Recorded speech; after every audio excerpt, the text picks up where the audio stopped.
নমস্কার বন্ধুরা, দেখুন এই যে কি সুন্দর পুদিনা পাতার গাছ হয়েছে, আমি লাগিয়েছি। আর এই যে কিছু পেঁয়াজকলি হয়েছে, এই পেঁয়াজকলিতে এখন আমি মাছের ঝোল রান্না করব।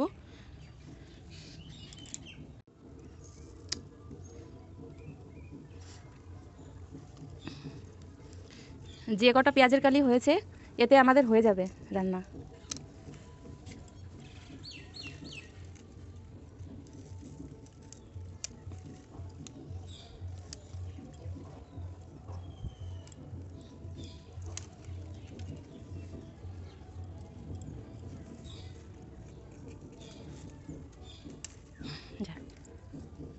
দেখতে থাকুন পুরো ভিডিওটা। প্রথমে মাছে নুন আর হলুদ মাখিয়ে নেব।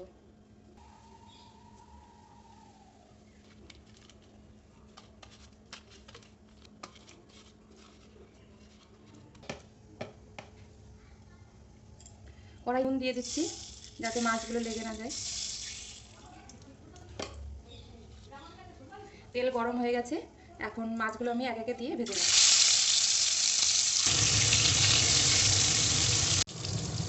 একদিকে মাছগুলো ভাজা হচ্ছে আর একদিকে আমি সবজিগুলো কেটে নিয়ে চলুন।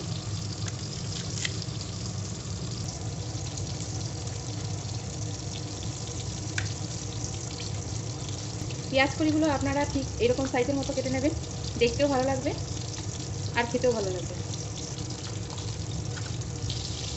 তরকারির জন্য এবার আমি এই যে আলু কেটে নিচ্ছি।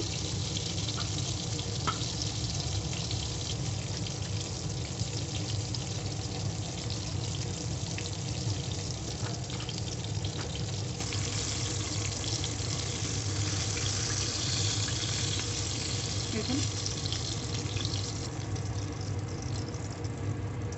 এবারে এই তেলে আমি আলুগুলো ভেজে নেব।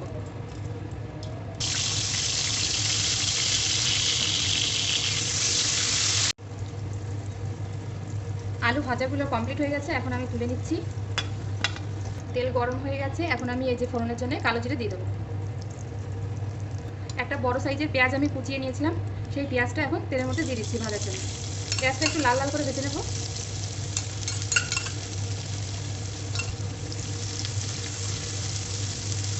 এর মধ্যে একটু পেঁয়াজ বাটাও আমি অ্যাড করব, সেটা পরে দিচ্ছি। এই পেঁয়াজটা আগে একটু ভাজা হোক।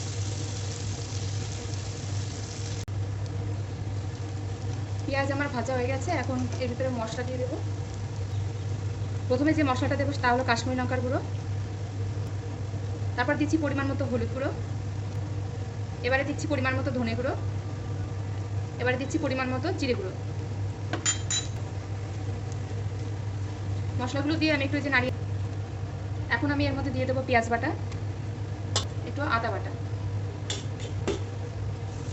আমার কুক হয়ে গেছে, এখন আমি এই যে ভেজে রাখা যে আলুগুলো ছিল তা দিয়ে দেবো। আর দিয়ে দেবো কেটে রাখা পেঁয়াজের কলি। সবজিগুলো মশলার সঙ্গে একটু কষতে থাকুক, ততক্ষণে আমি একটু টমেটো কেটে নেব।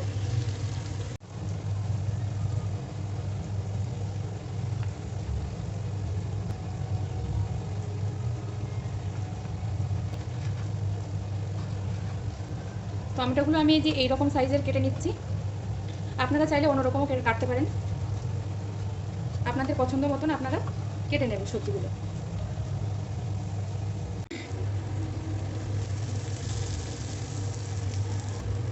এবারে কেটে রাখা টমেটোগুলো এর ভিতরে দিয়ে দেবো। আমি একটা গোটা পুরো টমেটো এতে ব্যবহার করছি, আপনারা কম বেশি করতে পারেন।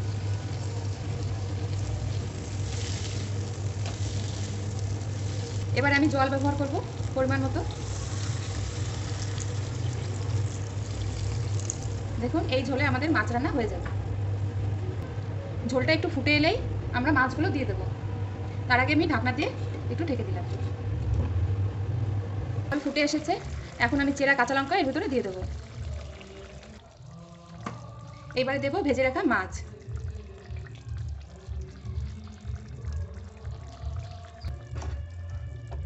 মাছগুলো দিয়ে এবারে আমি 5 মিনিট রান্না হতে ঢাকনা দিয়ে দেবো।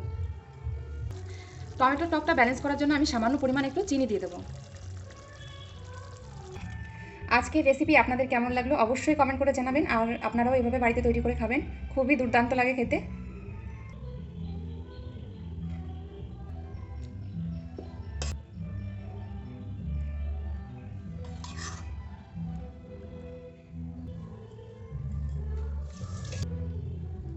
কেমন লাগলো আজকের এই রেসিপি কমেন্ট করে অবশ্যই জানাবেন।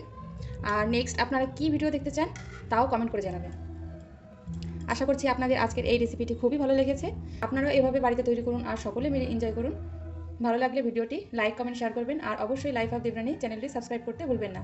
নমস্কার।